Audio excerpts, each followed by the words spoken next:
Hi guys, welcome back to my channel. Myself doctor K Rajput. आज हम इस video में बताने जा रहे हैं बच्चों के खांसी जुकाम बुखार का इलाज आप मेडिकल की मेडिसिन द्वारा कैसे कर सकते हैं खुद।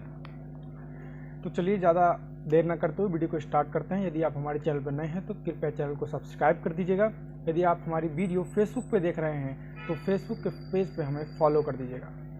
चलिए वीडियो स्टार्ट करते हैं। बच्चों के बुखार में आप दो तरह की सिरप दे सकते हैं। पहली सिरप मैंने स्क्रीन पे दे रखी है, आइब्यूसिक प्लस नाम से आती है और इसका साल्ट होता है आइब्रूफेन पैरासीटामोल। तथा दूसरी सिरप जिफी 100 नाम से आती है और इसका साल्ट होता है सिफक्जिम 100। ये दोनों सिरप आप बुखार में दे सकते हैं। नेक्स्ट, खांसी जुकाम।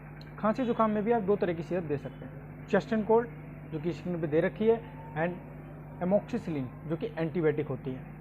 ये दोनों चेस्ट एंड कोल्ड के नाम से आती है और दूसरी सिरप एमोक्सिसिलिन ऑगमेंटिन सीबी के नाम से आती है। ये दोनों सिरप आप खांसी जुकाम में दे सकते हैं। अगर बच्चे को ज़्यादा खांसी जुकाम है और ज़्यादा दिन से खांसी जुकाम है तो इसके साथ आप एक सिरप और ऐड कर सकते हैं जो कि मैंने स्क्रीन पे दे दिया है, डेफ्लाजोकोट नाम से। इन तीनों सिरप में से बच्चों की एज की क्वांटिटी के हिसाब से आपको देनी है। बाकी नेक्स्ट वीडियो में मिलते हैं। अगर आप चैनल पर नए हैं तो सब्सक्राइब कर दीजिएगा। Thank you very much.